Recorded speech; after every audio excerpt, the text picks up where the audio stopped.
This podcast is recorded on stolen and unceded Aboriginal land. We acknowledge the First Nations and elders of this country, and we join their calls for justice. It's all part of this sort of woke, toxic masculinity type palaver. I know my grandson was rejected from going to year 3 in a couple of years' time because they had thoughts of young ladies. I'm an old boy at the school, and my son is also an old boy. And the intention was always that I'd have a grandson, but I won't bring him to a co-ed school. He's just so sad that his hypothetical grandson isn't going to go to a sausage fest as he did and his son did. That was his future. You know, it was an all-boys Newington College. Pretty sad stuff, get to sing those creepy songs. I think those images of like boys' school students all standing together in a crowd singing a song, there's something about it that makes me feel, it sparks something inside of me, a fear, a disgust, a discomfort, a confusion. Oh, come on, everyone. When has a group of all-male secret societies ever done anything bad or wrong? That's true. I'm being unreasonable. I'm being hysterical because I'm a woman or a lady, if you will. And that's why A lady! we can't have me around distracting the boys. Oh, fucking hell. Well, what with your girl? It is like the official adult version of Girl Germs, all right? It is like reached the adult brain. The 160-year-old school, which charges annual fees of $42,201 for a Year 12 boy. For the privilege of getting no pussy. Sorry. Look, to be honest, when I was in Year 12, closeted gay night, I would have paid $42,000 to be surrounded by 40 young men who we might have flirted with homosexuality if it meant they got their end off. I should have considered that. I'm sorry. Sounds like a pretty good deal to me, but anyway. We'll allow female secondary school students from 2026 with plans for it to become fully co-ed by 2033. It's all happening so suddenly. It's just like, oh my God, I can't believe this is. It's just taking everyone by surprise. Is this because they are financially challenged? Because that's usually why these schools do this. It's not for any social reason, right? I'm just asking. I don't know. Well, I couldn't tell you if they're going to have more students. I would assume it would be the same number of students. So it would be the same. Right. Because when I was reading about schools that have changed from single sex to co-ed, usually the examples are because they're like struggling, and so they're like, fine, we'll let in the girls or we'll let in the boys. Well, according to the reports, this could be losing the money because people who donate to the school are so fucking angry that they're pulling their money out of the school because they hate the idea of women being educated. It's wokeism somehow. I'm not really sure. I guess because, the Conservatives, because there are the fucking gender wars and because that is such a talking point of the conservative right at the moment, anything to do with not rigidly separating two genders from one another is, it's a war of wokeness and an attack on the fabric of society. The anti-woke crowd has now moved from there are two genders to there is one gender. There is only one gender. Down to one. This guy was crazy. The guy talking about his grandson who was crying. He's a former construction boss, Tony Ratsos. Apparently, he was involved in some LNP corruption scandal as well. You'd be surprised to hear. That's allegedly. He graduated from Newington College in 1977. He also sent his son to the school. Fine. He turned out fine. It's great. Everything's fine. He isn't against co-ed schools. He argued that Sydney already had a wide selection of these and there needed to be options available for those who want to put their kids in single-sex education families. Safe spaces, you might say. Indeed. Yes, a little bit triggered here. Boys, listen to this justification. Boys generally learn differently to girls. There's no evidence for that. Do they? I'm pretty sure you sit there and you listen and you think about stuff. Actually. Yeah, so... The girls, this is great though, the girls would become the dominant students and the curriculum would be built around them. What? So, it'd be about boys and feelings and the gossip. Right, and makeup. Yeah. Boys really. Everything would be home eco. And boys struggle at that. The boys would be second-rate students in the next 5 to 10 years. He just says this. What are you talking about? Why don't they pull themselves up by their bootstraps then? Maybe they should work harder. Scared of a little bit of competition in the marketplace of ideas, it seems. He added, for those who did not want to attend co-ed schools, pulling out of Newington would cause issues due to incredibly long waiting lists in private boys' schools today, right? So, of course, think of these poor boys who want to leave because they want to hang out with women that might not get into another elite institution. Mr. Do you reckon he said supports quotas? Do you reckon he supports... Anyway. He said Newington College already has plenty of co-ed interaction with its sister school, MLC School, and that it was important to hold up Newington's all-male traditions. It's more than just a school, it's your life, it's a community, he said. Sorry, but I'm like, but is that what life looks like? Is that what a community looks like? Just dudes? Just dudes, baby. What kind of life are you living? What kind of community are you living in? It does where I'm from, Emerald. Right.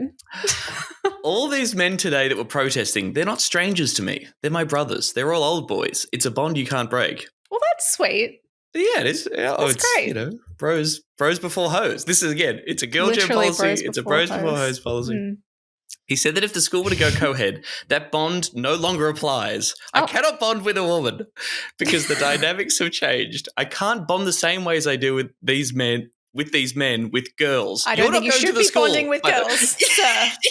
Sir, no one is asking you to bond with girls. Please. Sir, this is a 7-Eleven. Please. I can't look a girl in the eye and call her a Newingtonian because that's not what the essence of the school is about. You know why you can't look women in the eye? Because you went to an all-boys school, you crazy motherfucker. Yes. It broke your brain. Yes. It ends here. I can't look a woman in the eye. I'm too busy looking at her tits. Fucking hell. Brisbane's Lord Mayor saying every resident should be worried. If you get the Greens and Labor forming a coalition to run Australia's largest council, things can go downhill really quickly. They've got a really radical agenda that could take our city backwards. We're stuck with the hosts of Chapo Shithouse podcast. Serious danger to Australia. Hey everyone, this is Serious Danger, a podcast about green politics in Australia. I'm Emerald Moon, that's Tom Ballard. This is a co-ed podcast, everyone. Disclaimer, this is not an official Greens Party podcast. It is made possible with the help of the Green Institute and produced by Michael the Griffin. This week, we're talking about, you know what it is. It's AI and politics and that cooked, weird Photoshop story around Georgie Purcell, the AJP MP, who was given a midriff against her will. I think the AI went to an all-boys school. And was, yeah, that's right. Well. Wanted to see a bit more midriff. Yeah. An interview that I really enjoyed with Jonathan Sriranganathan, the Greens candidate for mayor in Brisbane City Council, who joined us from the public library. Very fitting. Good chat. We argued a bit. I enjoyed it. Lord Mayor, thank you. Have some respect, Lord Mayor, please. I'm very sorry. Thanks to our patrons, you beautiful people who support the show. We love you. Patreon.com/SeriousDangerAU. Welcome and much love to Lara, Raj, James, Ponraj, and Cameron. This week, we released a Patreon episode about the dog shit Sky News documentary, Liberals in Power. We watched it so you don't have to. That's right. You're welcome. Everyone's talking about Nemesis, the ABC series, but no. Last year, Sky News beat them to the chase. The brilliant genius that is Chris Kenny talked to a bunch of cunts about cunts being in power.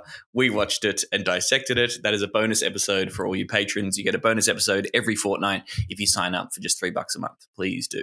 Please do. Also, thank you, all the people who went on and left us 5-star reviews after we discussed the 1-star review, attack campaign that's being run against us. Some people left lovely reviews. Sass Machine says, properly good stuff, informative and entertaining, really valuable and worth listening in, regardless of your political persuasion. Love you. I thought that was interesting. We know there are Labor MPs. Persuasion. That still does amaze me. I'm going to be honest, but some people are maybe more tolerant than I am. Than you. I guess, yeah. Dr. Inkduff says, came for Centrelink for life and free marijuana, stayed for the woke lefty trash. And the Dirt Farmer also says, woke lefty trash, which is exactly my cup of tea. Thank you, friends. It really does help. It spreads the word, grows the podcast, gets us in the algorithm and the charts and all that bullshit. If you're watching this on YouTube, please do give us a like. Make sure you subscribe. Yeah. I think you can press the little button, the bell button as well, to get notifications, but that also helps get more people watching our vids, which means we can spread the words about the Greens and begin the revolution. Thank you. Yeah. It starts here with your review. My own personal views is people have 3 quadrants of their brain. They have academic intelligence, social intelligence, and sporting intelligence. All right, let's do it. One of the biggest and surely the weirdest stories in quite a long time from this week that we really wanted to talk about was that of Victorian Animal Justice Party MP Georgie Purcell and the mysterious case of sexist AI photoshopping. Can we get mystery music there? It was very bizarre. It went global. It was reported by the BBC, the New York Times, and CBS. It was a real Australia-mentioned energy out there across the world. And I thought this little package might sum it up well, that set the table for us. This is reported in New Zealand by News Hub on the Georgie Purcell story. Welcome back. Doubt has been cast over Channel 9's explanation of its epic Photoshop fail. The doctored image appeared during a news story featuring Australian politician Georgie Purcell changing her appearance and adding bare skin where there was none. The network blamed errant AI, but the company behind the program says that's just not possible. Australia correspondent Emma Cropper reports. After a bad day at work, Australia's youngest MP watched the nightly news bulletin and it instantly got worse. I actually noticed because my stomach didn't have a tattoo on it. So I found the original photo and noticed not only had they given me abs and a crop top, but also enlarged breasts as well. The Photoshop fail appeared on Channel 9's news. They sincerely apologised for the graphic error, saying it was resized to fit their specs, and during that process, Photoshop created an image not consistent with the original. I don't think there's a single young person that hasn't struggled with their body image, and seeing your own body altered on TV on the big screen is very, very confronting. But Adobe has cast doubt over the explanation, saying their program would have required human intervention and approval to alter the image. Purcell also doesn't believe Channel 9's explanation, but does believe their apology is sincere. She doesn't want anyone fired over the incident. Instead, it should serve as a broader message. She says that people should think more carefully when they're altering images of women's bodies. But I do hope that they have learnt a lesson, because this has affected me in some way. It could affect other women even more, and it should never happen again. Just days ago, fake AI altered images which made Taylor Swift look naked started circulating online and have since been taken down. It's not just pop stars though. Australia's Prime Minister and the opposition leader Peter Dutton, the most recent politicians to have their bodies altered. In Sydney, Emma Cropper, News Hub. Okay, wait. Right, first of all, those last two examples, you just cannot compare them to Georgie Purcell. For people listening, it was photoshopped. Oh shit! Oh, hang on, God, Caleb Bond is talking at me now. Hang on, fuck what? Off. Like the next video played. For people listening, it was a photoshopped image of like Anthony Albanese's head on a woman's body and Peter Dutton on like a ripped dude's body as well, like clearly blatantly photoshopped. Yeah, and the idea and that it you're just just looked like throwing that in classic there. Photoshop. Not even. I don't even know if that was AI. My other question, Emerald, as a big Swiftie fan, did you see the naked AI Tay photos? Did you search them out? I actually, I heard about this, and even though I know it probably doesn't make any difference, I did feel like I shouldn't go search for them, since I think she's expressed that it's an uncomfortable thing, and I imagine it would be an uncomfortable thing. I know she's a celebrity, whatever. But yeah, I don't really feel any need. Fair enough. I just thought you might have had a squiz, but fair enough. You're a good person. That's important.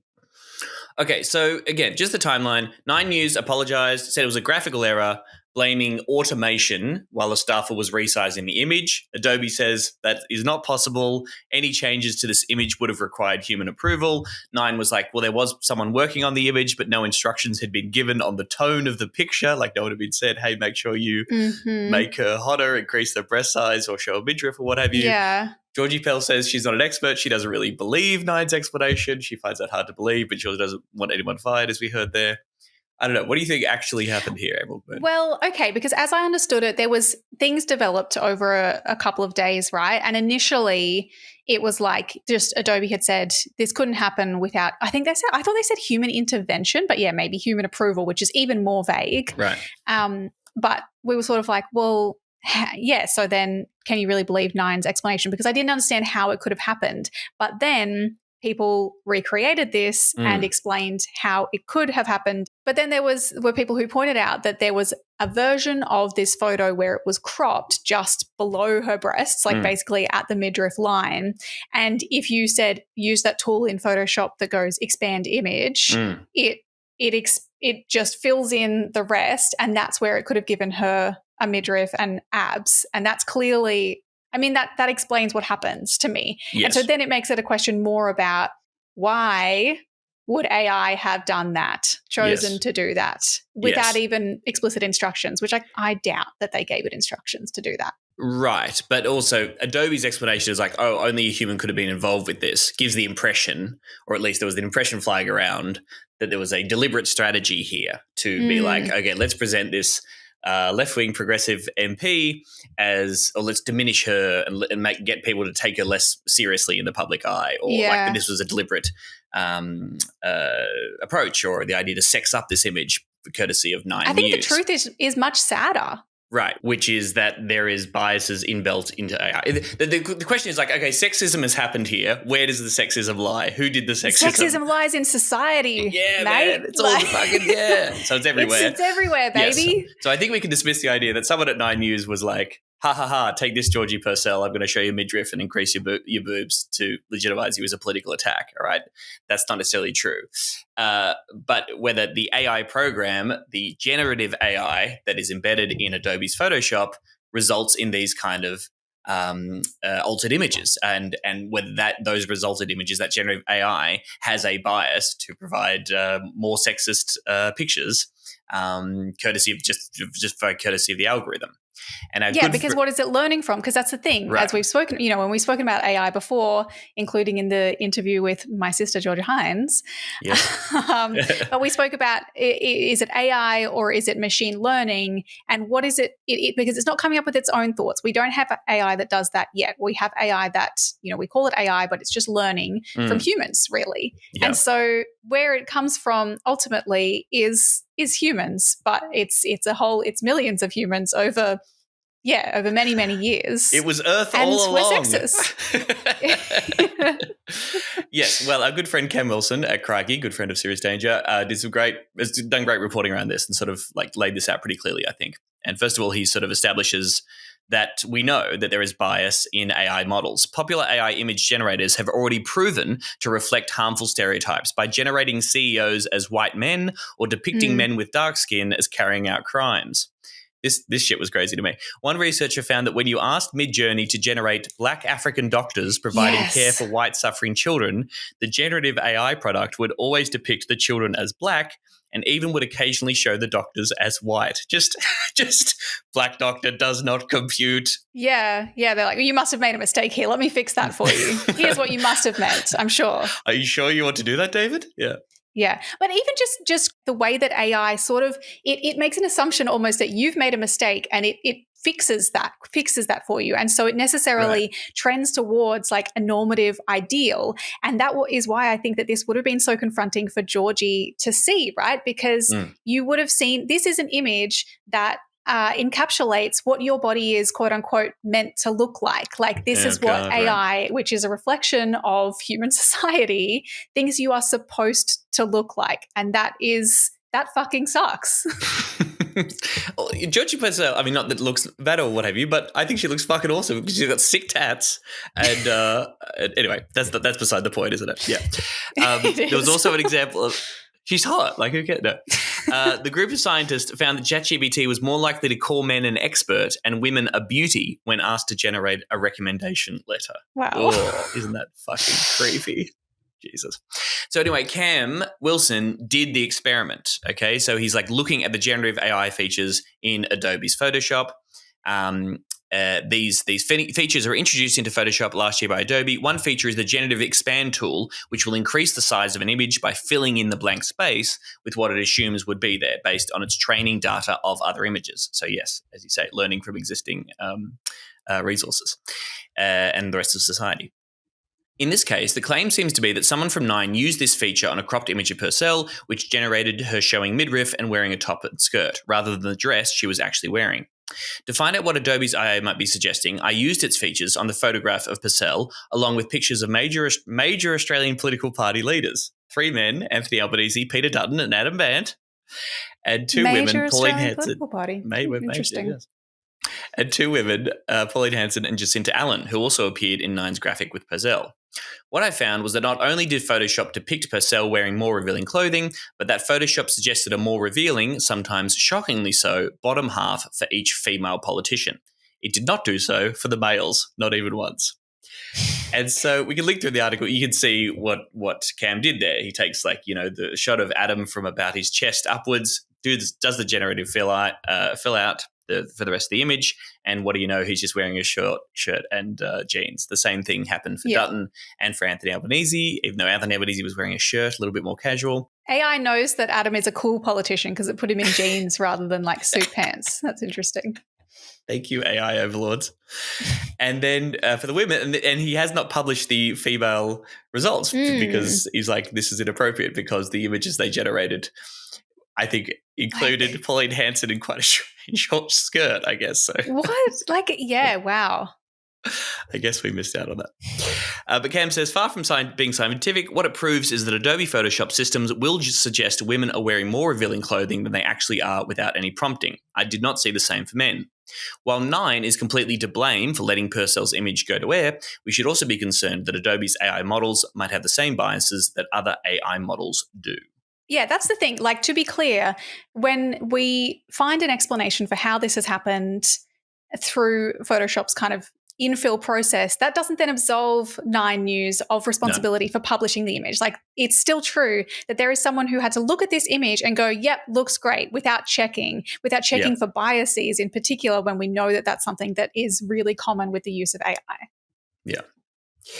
So then this sort of conversation sparked a whole bunch of, thinking about how much AI is used in newsrooms. What does that mean? How much, I mean, what is extraordinary about this image is like no one would have could tell that this was Photoshopped unless you're Georgie Purcell and you know that you weren't wearing that, right? So she was the one who had to pick tattoos. it up. She said it was because she's like, well, I've got tattoos on my stomach. Yes. And so I saw this picture with me with no tattoos on my stomach. He lays it out by Channel 9. And you contrast this with, and Cam Wilson mentioned this in his bit, remember the Scott Morrison sneakers story from 2019 where they tried to Photoshop. A simpler time. So good. Yeah, trying to Photoshop out his dirty sneakers with the worst Photoshop job I think I've ever seen. This is an official government website, and then they had to own up to it, and Scott Morrison was like, oh, I didn't ask for them, but if you're going to do a Photoshop, could you put a bit more hair on my head? It was a really good time. Anyway, so I guess it's freaky how, at least in that very brief moment, how you completely didn't notice it. And I suppose how many images are we seeing? How much stuff are we out there? There's the results of AI, either text or images.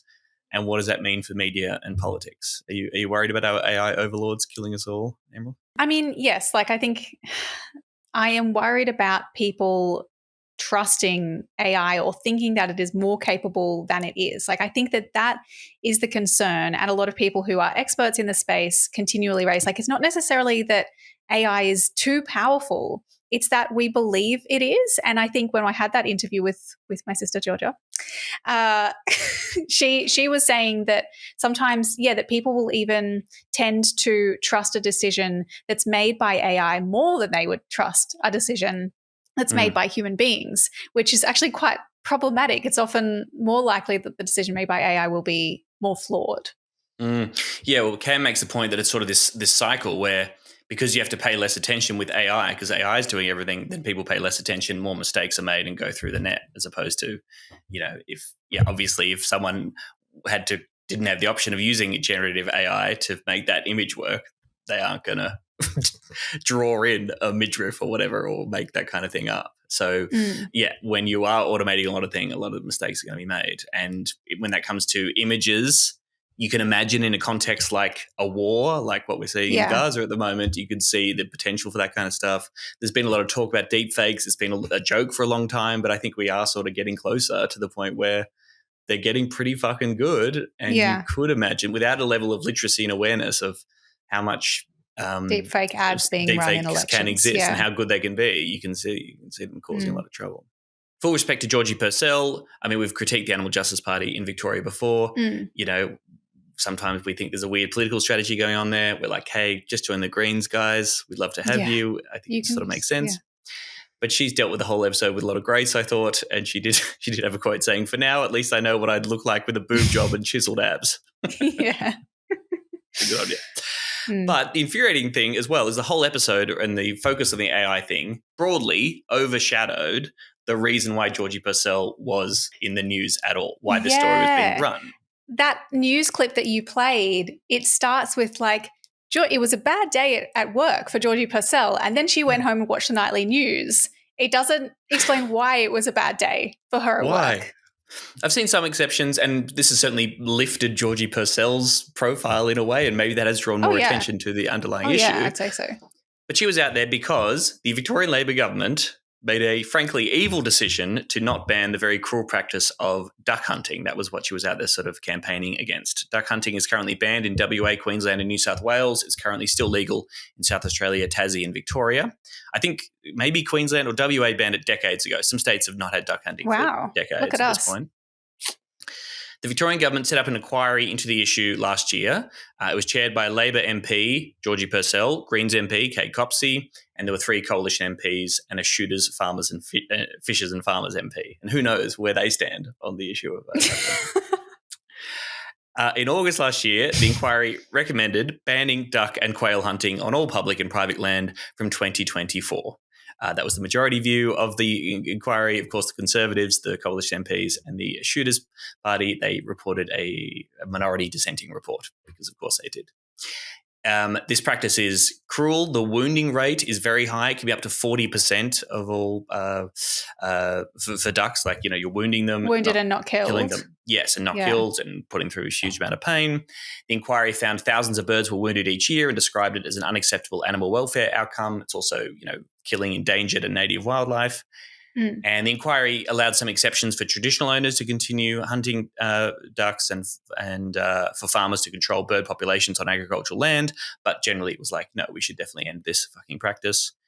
Apparently most Labor MPs in the government support it. It is controversial, but there is a majority support within the Labor government to end this stupid practice. Ban it, right. But Jacinta fucking Allen's government this week said the practice would remain in place, but they try to make it safer and more sustainable. Probably not for the ducks, I suppose. Outdoor Recreation Minister Steve Dimopoulos said, "We accept that hunting is a legitimate activity that many thousands of Victorians enjoy, and we want to make it safe and responsible and sustainable. There are many things that I don't enjoy personally. Duck hunting is one of them. But I can't sit here and tell Victorians how to live their lives." Fuck you. Just immediately turns into a fucking libertarian. There are all sorts of activities involving animals that we regulate. That's your fucking job. You're in the government, you asshole. Yeah, I can't sit here and tell. Well, what do you do then? Why are You're we not telling paying people. You get elected by the people to run the state. Yeah. Okay. And you've set up this inquiry. You set it up. Your own inquiry gave you a recommendation. Thousands of people submitted, the RSPCA experts, concerned citizens submitted their evidence to this inquiry, made it very, very clear where the public stood on this kind of stuff. There's no case to answer, and yet you're all fucking cowards and cave immediately. Yeah. Can we just ban inquiries? I'm sick of it. I'm sick of this bullshit now. Yeah, we can because we're not an official Greens Party podcast, so we're banning inquiries. And crossbench MPs should get wise to this. Because obviously we're regularly placated with the idea of, okay, we're not going to do the thing, but we will have an inquiry. And then it's like, well, surprise, surprise, they don't fucking work. Yeah, maybe if we didn't have inquiries that they could throw us as breadcrumbs to make us go away and shut up, then we would be able to make real gains. But we're in a situation where the only thing that we can get is an inquiry. And so then we go for the inquiry because that's the only quote unquote win that we're going to be able to get to say we secured an inquiry. Yeah. What is actually going on behind the scenes, apparently, is the insanely passionate influence of some unions within Victoria and having a particularly powerful effect on the Victorian government. Okay, this is from August last year. This is fucking insane to me. An alliance of trade unions known as the Building Industry Group of Unions last week endorsed a resolution to walk off job sites if Victoria decides to ban duck hunting. They're going on fucking strike over duck hunting, apparently.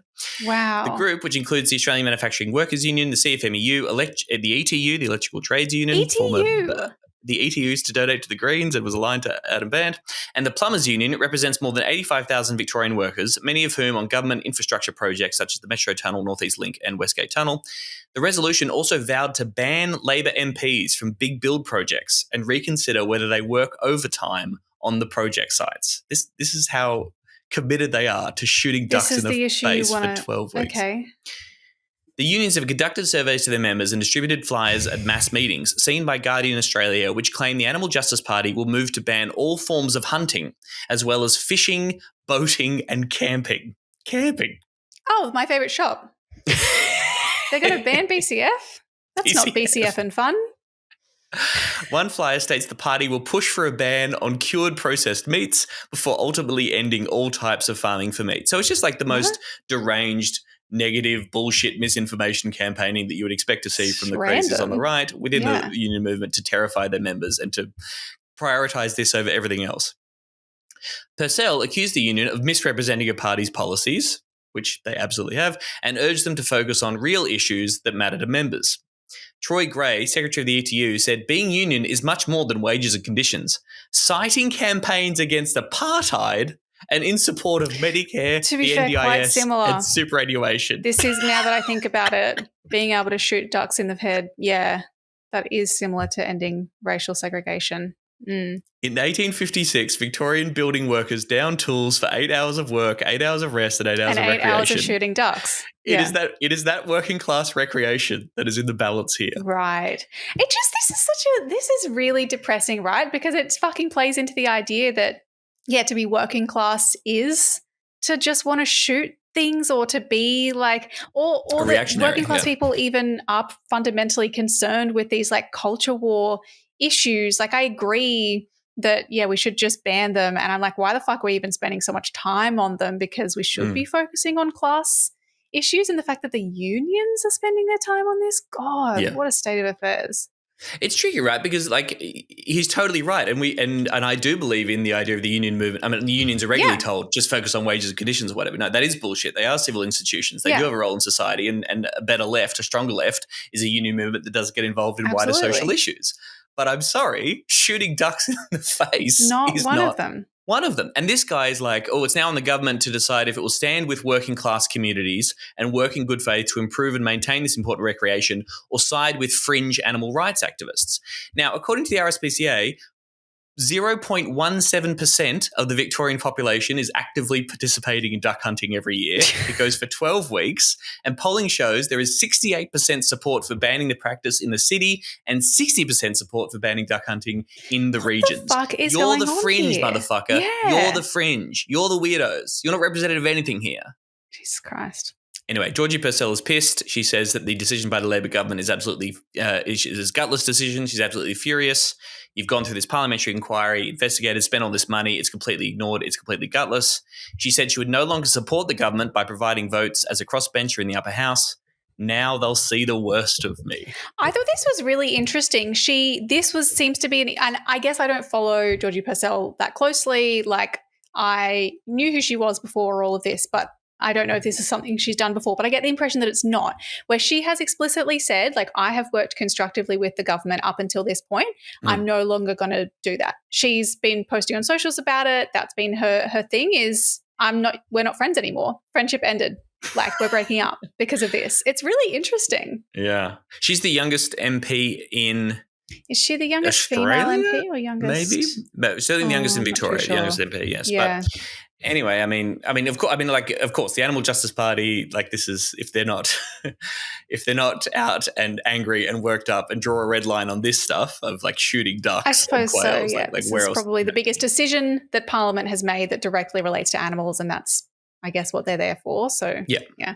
And, shout out to the Victorian Greens as well, been very vocal on this as well, and just sort of, again, pointing out this ridiculous idea. They called the inquiry hands out a recommendation, and the government isn't. We saw exactly the same thing with greyhound racing in New South Wales. Just these fucking cowards who cannot stand up to a lobby, cannot stand up for the right thing. They don't care about you. They don't care about the public. They don't care about these processes that they set up to try and figure out the solution to this problem facing society. Fuck it. They're liars and they'll lie to your face. And you shouldn't trust them because they're bad. And the Greens are good. And the Animal Justice Party on this particular issue are good. But vote Greens. Yeah. Georgie Purcell has some good other policies. She's like talked about pill testing and anyway. Great. But again, join Georgie Purcell, join the Greens. Come on. Yeah, join the Greens. I know I'm not the only one who thinks our system needs a shake-up. When rents in my neighbourhood started skyrocketing and private developers began replacing cheaper homes with overpriced luxury apartments, I got curious about how much power local councils have over our life. Councils control how we move around, where we live, who we connect with, and what we do for recreation. They even influence what kinds of industries succeed or struggle, and higher levels of government treat them as the voice of the whole community. So if the mayor says their city wants more coal mining or road widening or Olympic stadiums, that's what we get. I served as a city councillor for 7 years, and I've seen firsthand how the two major parties are failing to plan for long-term challenges. Brisbane City Council is too heavily influenced by big property developers and multinational corporations. So many of us are struggling while they're making record profits from the housing crisis without paying their fair share towards the costs of essential local infrastructure, community facilities, or public housing. So alongside hundreds of volunteers, I'm running with the Greens to be the Mayor of Brisbane. We want to shake up this political system and remind people they have a genuine alternative to Labor and the Liberals. This campaign isn't just about winning votes. It's about broadening the parameters of debate and refusing to settle for tokenism and crumbs while the mega rich get richer. If we want cheaper, better quality housing, free and frequent public transport, more green spaces and real climate action, we need to stop settling for the status quo. The future isn't dead yet. A better world is still possible. But we all have to step up and fight for it. So, Jonno, or Jonathan Sriranganathan, is a writer, a musician, and the former councillor for the Gabba ward, who is now running for the Greens to be the Lord Mayor of Brisbane.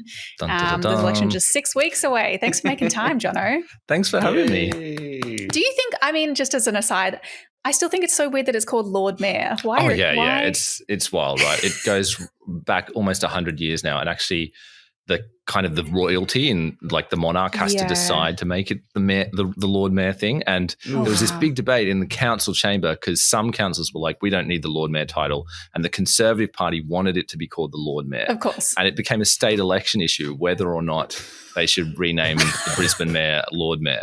It's fantastically boring stuff. But well, and then like really, really great is when there was speculation, I think last council election, because we had a female mayoral candidate and like the media, like no one knew what to call her. They were like, Lord Mayoress, lady? Lady Lord Mayor. Lady Lord Mayor. I think Brisbane's had one lady mayor in the past, and the more confusing thing was that the mayor's partner is normally referred to as the Lady Mayoress. And of course. No one was sure what to refer to the female Lord Mayor's partner as, which was kind of hilarious. That's really awesome. Really good. Yeah. It's 2024, just so everyone remembers. Do you do the Lord's Prayer before a meeting? Do you do all that stuff or no? They don't anymore. They used to do a fairly awkward prayer, and now it's just a very short one. And they didn't do an acknowledgement of country when I first got elected, and I just kind of had to keep. But they do now. I kept hassling them. Well, I would stand up and just do an acknowledgement of country without and that was very annoying to the chair of the meeting. Yeah. Anyway, wokeness strikes again. There it is. This is what we're talking about. Yes, yeah. This is your third time, I think, on Serious Danger. So you're probably, you're one of our more frequent guests, actually. No, what? Yeah, you were on the live show. If anyone wants to go back and listen, I think episode 30 was live at National Conference, and then episode 51 we also had you on just chatting.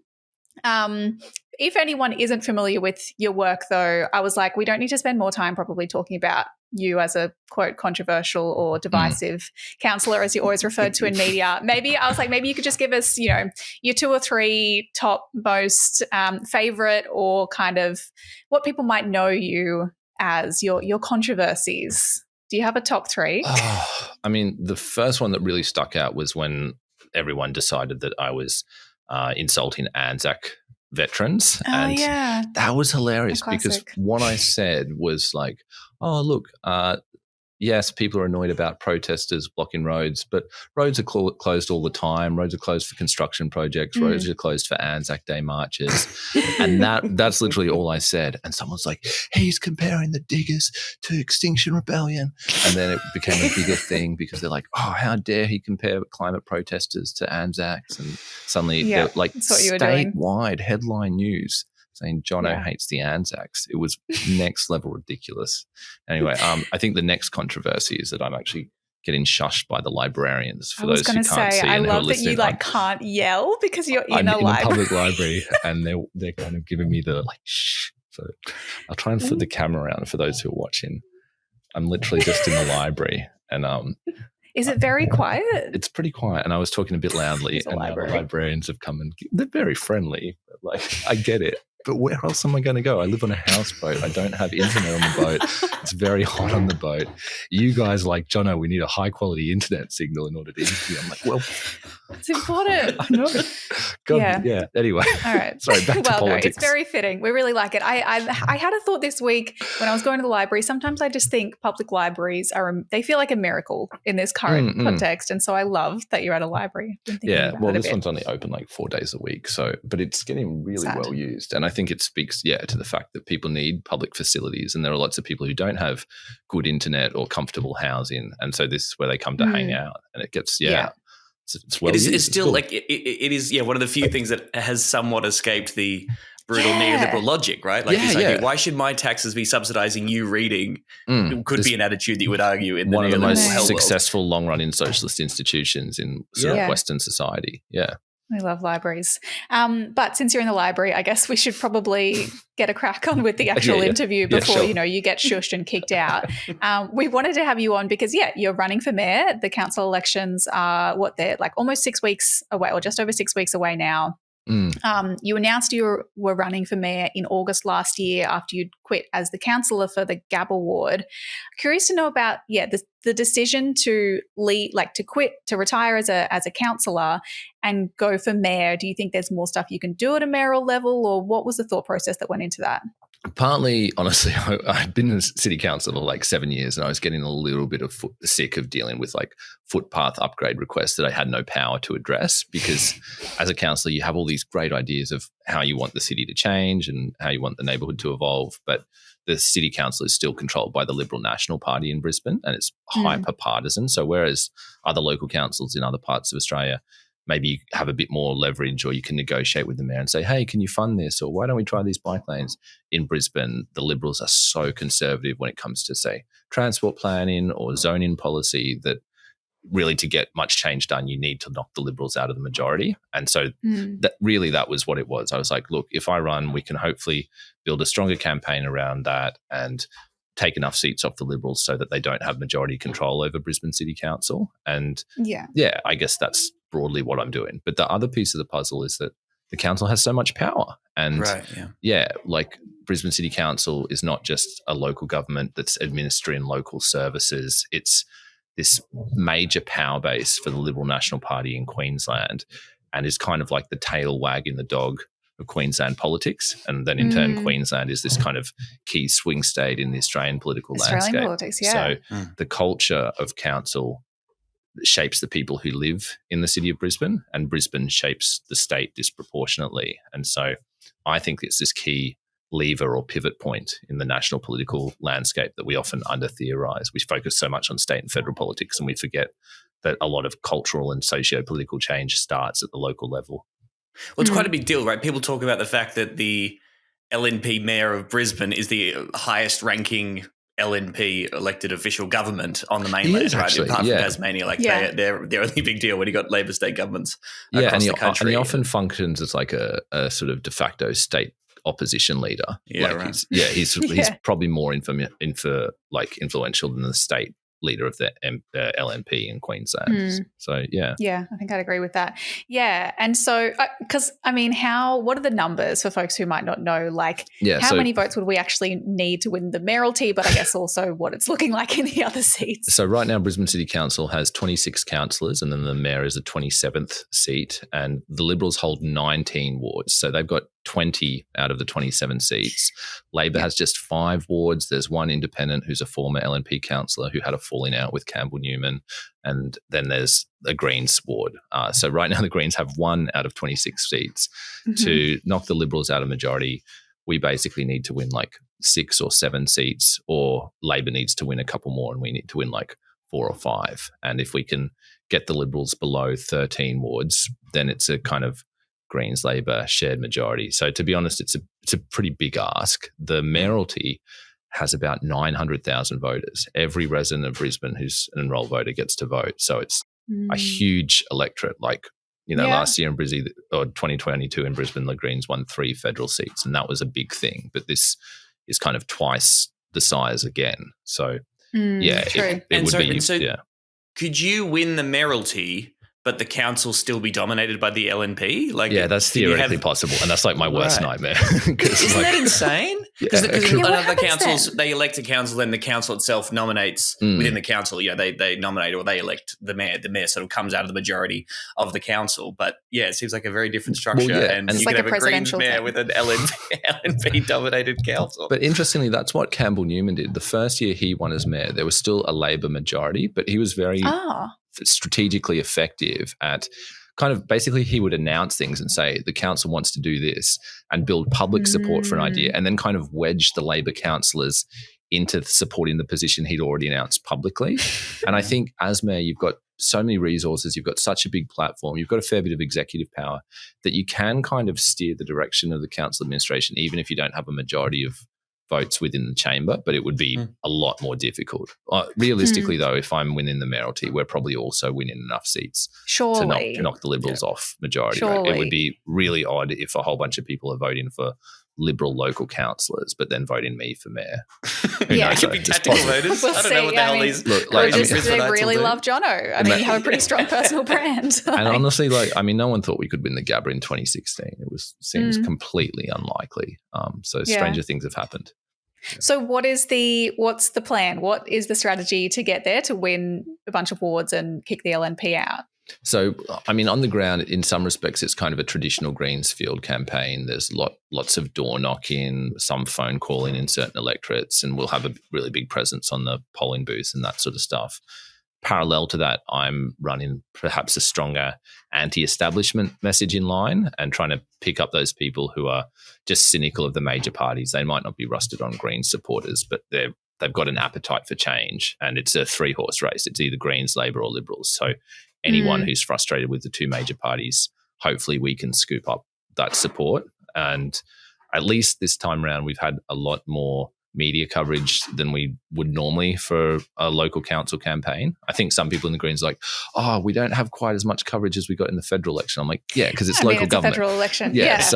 So we're actually doing pretty damn well in terms of media coverage. There's a big focus on housing policy, and we've got some big transport announcements, and really just trying to tap into those discrete constituencies of people who have some kind of gripe with local council. So we've announced a proposal to ban poker machines from council facilities, and we're announcing a lot of rules around crappy development, because there's a whole layer of people who they don't pay much attention to politics, but they really hate the shitty development project down the road. So it's kind of crafting these specific policy announcements to hit certain sub-constituencies that we can hopefully peel off. Yeah. What was that Airbnb policy? Yeah, crack down on short-term rental accommodation. The funny thing, and actually this is something that I hope Greens councillors in other parts of the country pay more attention to, is that most councils can set their own rates. And that's actually a really big policy lever, because it's kind of a direct land tax in a way. And you can set different rates for different land uses. So you can say, we're going to charge higher rates for Airbnb than we are for long-term rentals, and in so doing, discourage Airbnbs.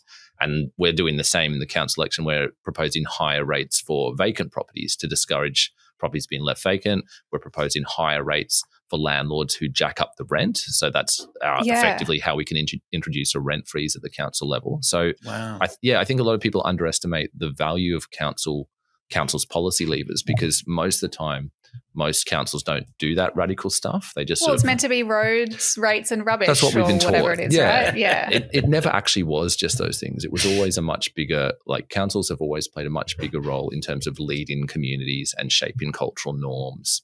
And we see that from time to time when, a couple of councils will come out and say they're not doing Australia Day celebrations anymore, or a council will come out and say, like Brisbane said, we want to host the Olympics. And then suddenly it's happening, right? Like these local government institutions have a disproportionate impact on higher levels of government. And so council is never just about roads, rates and rubbish. It's always been about much more than that. But the neoliberal political project is continually trying to narrow people's imaginations of what council has the power to control. And in so doing, builds a mandate for erode in local government democracy. And that's happened a lot in Queensland, where property developers and other big business interests are constantly like, oh, council's not important. We can amalgamate them. We can reduce their direct power so that big business can manipulate these quite powerful entities. I could rant about this stuff all day, but you guys have probably got other questions to ask me about. Well, but I mean, and I think this is the challenge. Like, you're right, even though this is a massively powerful government institution, Brisbane City Council in particular, it is still harder to get people interested and excited in council and to think about it politically. And I think that that's one of the major challenges that the Greens have taken on.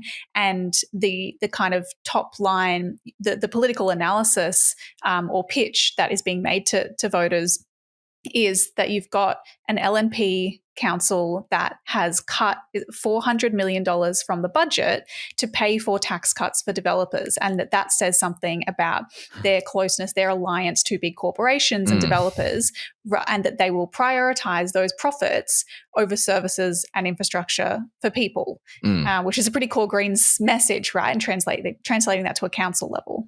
Yeah, and maybe this is a deeper challenge for the Greens as a political project, is that in Australia, the Australian Greens orient very heavily towards what we might like crassly call big government social democracy. It's like tax and spend, centralised provision of government public services, whereas there's an alternative radical left-wing thread of what people might call municipalism, and that's the idea of decentralising power to the local level, where local governments are responsible for more public services and communities are making democratic decisions about what's important to them in their local area.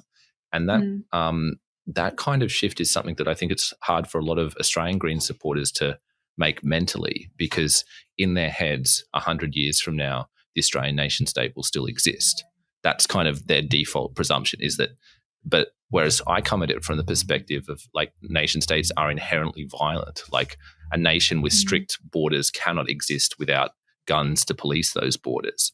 And so for me, it's kind of inevitable that the path to a better world requires us to render the colonial nation state irrelevant and build up alternative sources of power and localized, decentralized democratic institutions as a counterweight to globalized capitalism. But this sort of stuff is like, yeah. Sorry, I love this. It's just so, I just imagine you saying that. Just in the library. Rates, roads and rubbish. Rates, roads and rubbish. Well, no, actually the nation state will collapse over time.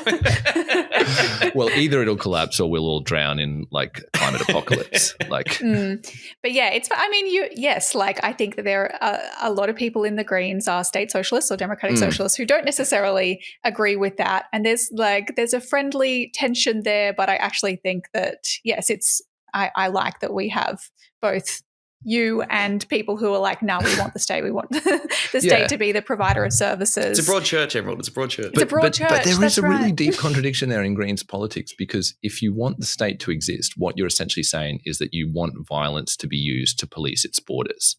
People can't really. I don't know that that's necessarily true. Well, go on then. How does a nation exist if it can't keep people out that it wants to exclude? Well, but if you're in theory, if you're able to separate something into a geographical area that's like a council, like a municipal government, then that in itself, that's theoretically a border, right?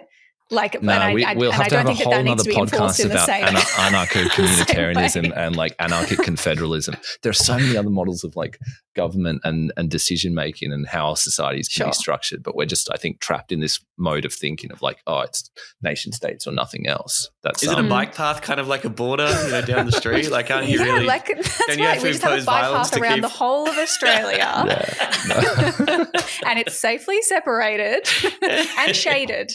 So. That's the utopia. That's the utopia.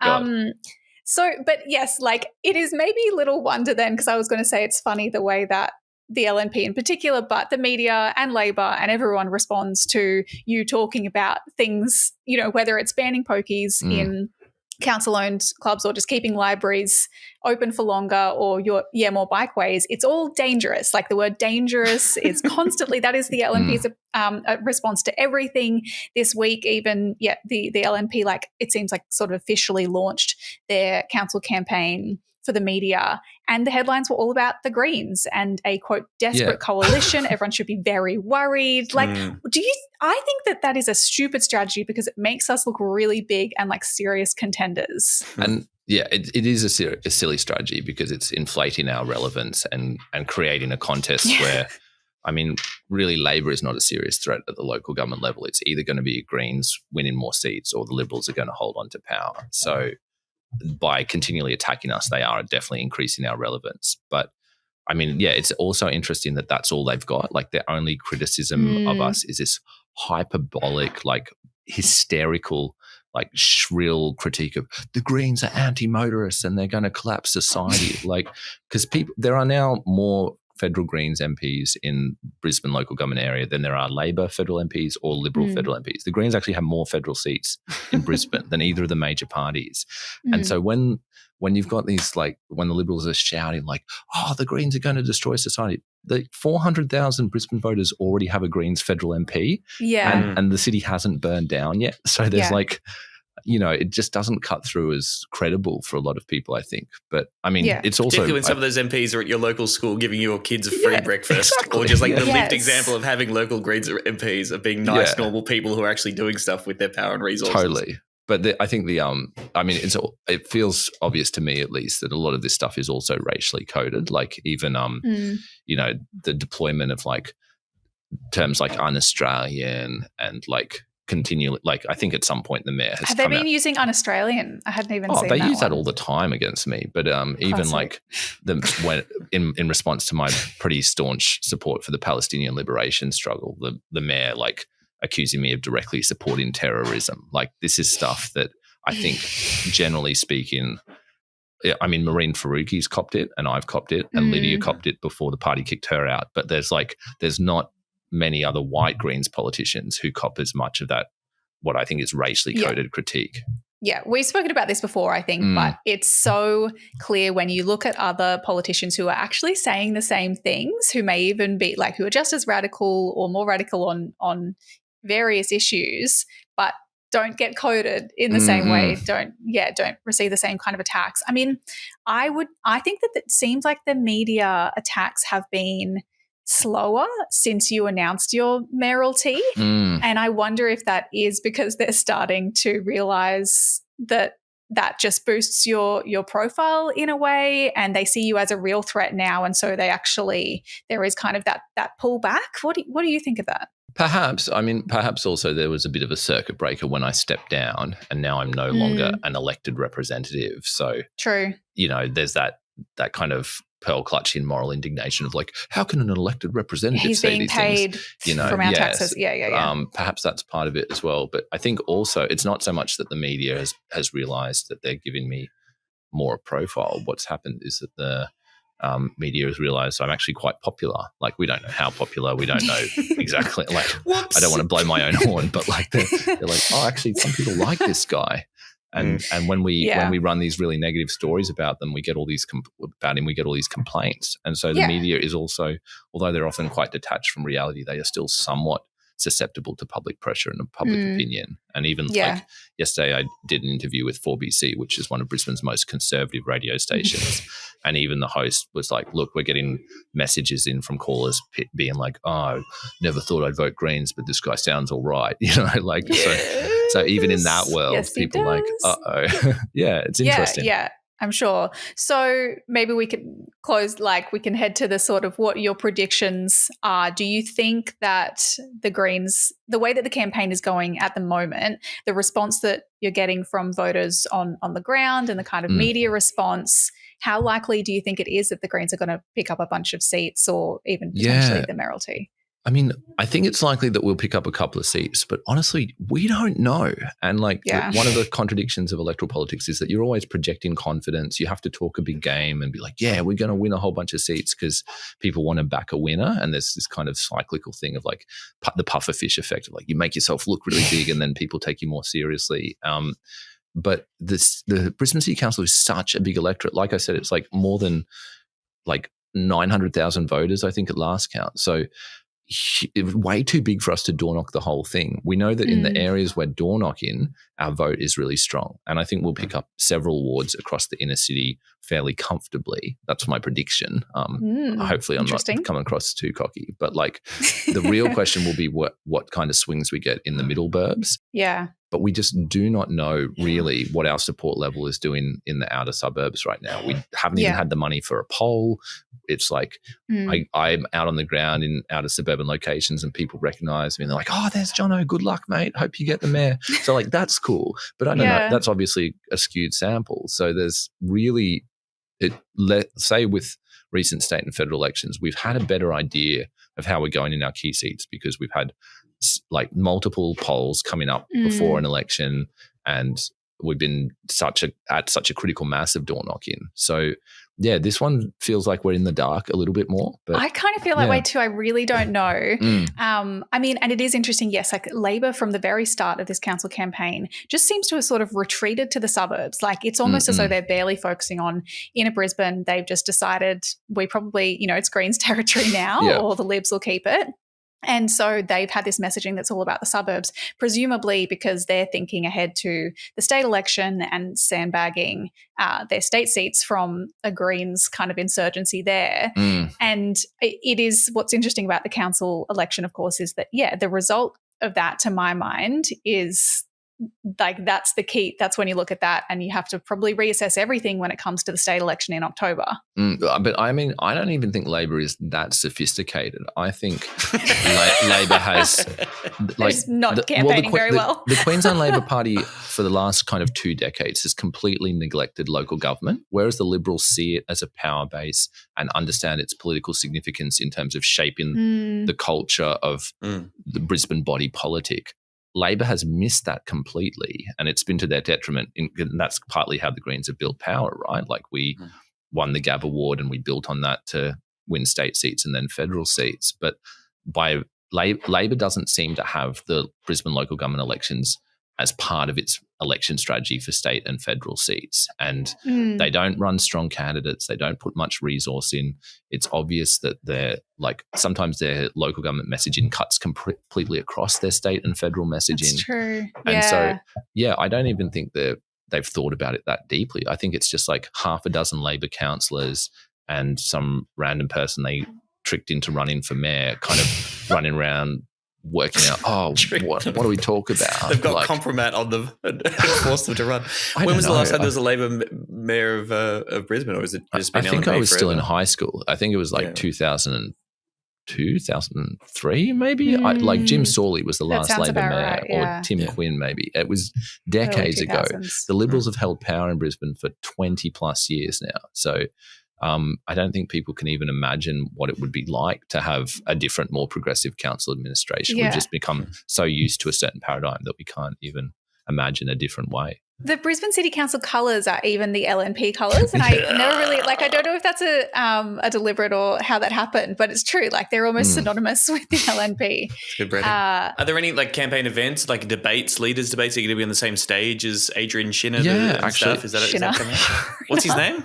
Adrian Schrinner. Just in the last couple of weeks, I've started to get invited to a couple of the bigger debates, and the Courier Mail's treating me as one of the 3 candidates for the mayoralty, and the Queensland Media Club's invited me along to a debate, which last time in 2020, our Greens mayoral candidate didn't get invited to. So there's definitely a shift where the media understands us now to be a serious contender, and that narrative that it's either going to stay with the Liberals or it's going to swing to the Greens seems to have persuaded a lot of people. Like no one thinks Labor's going to win the mayoralty, but there's a lot of people who think the Greens could snag it. That's what I think makes this election so interesting and so scary for me, because there's so much riding on it for the Greens strategy. Whereas, like you're saying, maybe Labor isn't thinking about them as being connected. The Greens have been very deliberate in being it's all, it's council and then it's state and then it's federal. And whereas in the past, one of the key barriers that we need to jump over is convincing people that we can win, and we orient our strategy towards that. Following the federal election, suddenly it's just accepted. Every single article about council or state elections coming up is how much are the Greens going to continue to grow. And so obviously for someone like I am like constantly terrified that what if it doesn't grow? Does that mean, it's over? We had a bit of a surge, but that was just a blip on the radar. It was a phase and the kids are over it now. But I mean, we also have to remember that local government is harder because it's optional preferential voting. At the state and federal level, it's CPV, compulsory preferential voting, which means it's much easier to win seats. That's why we won the Gabba in 2016 and didn't win any more seats in 2020 because there was this not enough preference flow from Labor voters when they came in second. So and particularly got fucked over because of COVID, and so there are fewer people to tell people to get out there on the booze and hand out how to vote cards to make those preference flows. So council happen. is a lot harder, and I think I'm hoping people understand that and they don't overanalyze the results. Like if we don't win a whole bunch of seats, it's not necessarily because the Greens have gone backwards or the Green wave is over. It's just because the voting system makes it a lot harder at the local government level. Yeah. But I think we still do need to get some positive swings in seats to continue that momentum if we want to do well in state and if we want to keep our federal seats, some of which are really on a knife's edge. I disagree. I think our federal seats are fine. I think everyone in the Greens has been ridiculously risk averse. At least I know my electorate and my part of the city but what well about enough. Brisbane? I mean, the benefits of incumbency are huge. I don't want to be too arrogant about it. But once you're an incumbent and you're not in government, people aren't annoyed at you for all the things that the government's doing. But you have all the benefits of incumbency in terms of people recognise you and you're going to all the events and you've got this big office budget to send out letters.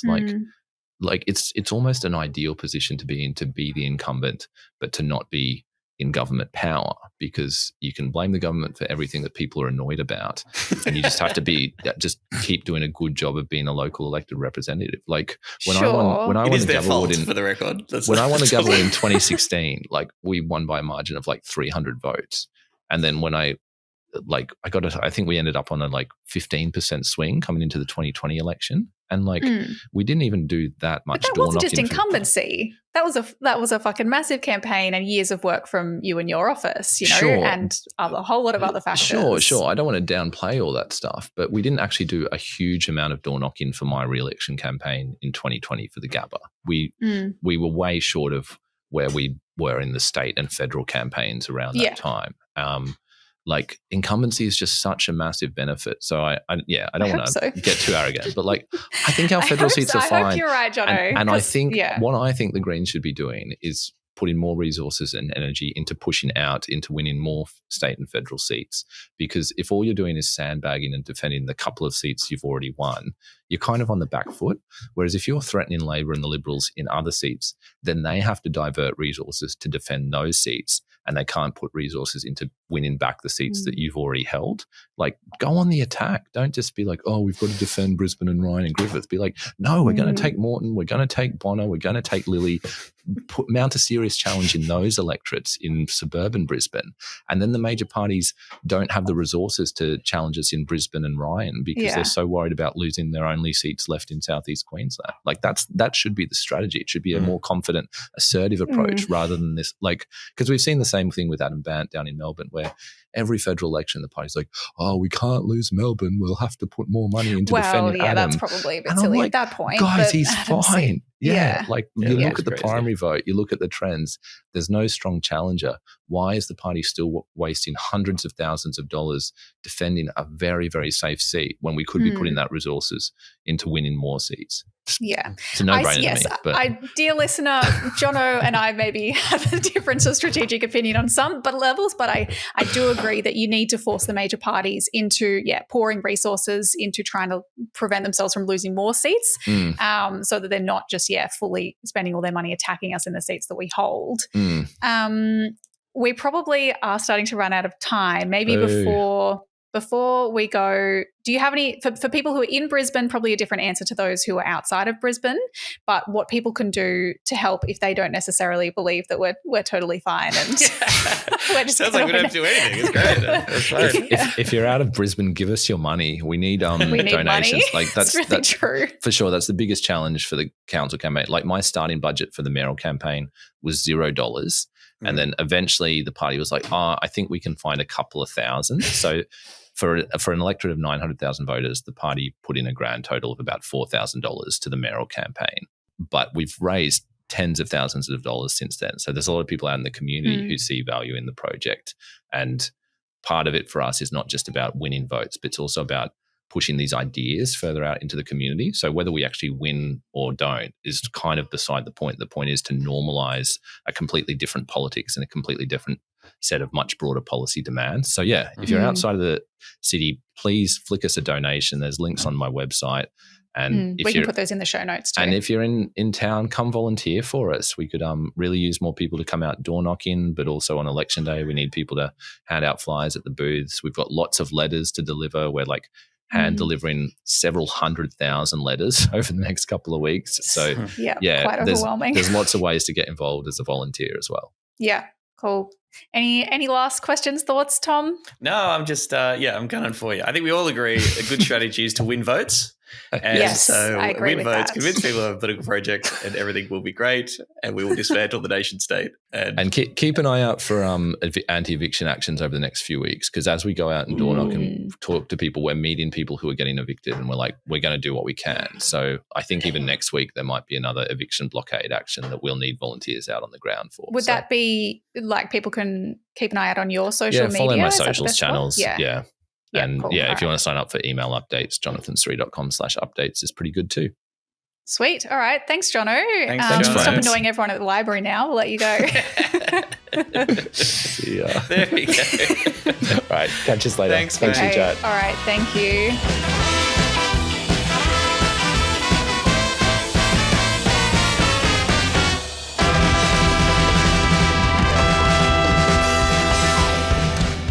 Folks, we will put the links in the show notes for those things that Jonno mentioned, where you can donate, where you can follow him on social media. If you are in Brisbane, please, you can go to greens.org.au/volunteer. I would probably want to sign up now, though, if you're not signed up already, to volunteer for election day there. But if you want to hit the ground, honestly, I would find your local candidate and just get in touch with them directly and be like, when are you door knocking? I'll be there. You can letterbox as well, get a sign on your fence, all of these things. Also, I'll put a link in the show notes for one more call to action for the week, which is there's an APAN form email that you can use to email your federal MP and your senators asking them to reinstate funding to the United Nations Relief and Works Agency. That is the agency that provides education and healthcare and other aid and support to people in Palestine. And the Australian government, along with a bunch of other governments, has decided to pull funding after Israel alleged that UNRWA was involved or had people involved in the October 7 Hamas attacks, even though those people have been immediately stood down from the agency and there's investigations being carried out. And putting all of that aside, to withdraw funding means effectively collective punishment against the civilians who would be in receipt of that support and who deserve to get fucking fed and clothed and sheltered and educated, etc. So there's this form email you can use to reinstate that funding and instead support measures to prevent the ongoing genocide in Gaza, including cutting military support to Israel. We'll put that link in the show notes. God, it just seems so obvious. Give the money to the suffering people, the innocent people, and stop giving money to the people who are killing them. That's pretty simple. You'd think. It's Maybe all very we need an complex. inquiry into this. Let's get an inquiry into this. That's right. Also, please, like we said, leave us a 5-star review on Apple Podcasts or wherever you're listening. It really helps us out. Say nice things. Fight the 1-star reviewers. You can also support the show on Patreon for just $3 a month. The links are all at seriousdangerpod.com. Follow us on Twitter, Instagram, TikTok, and YouTube at seriousdangerau. Thanks, team. See you next week. Serious Danger Australia.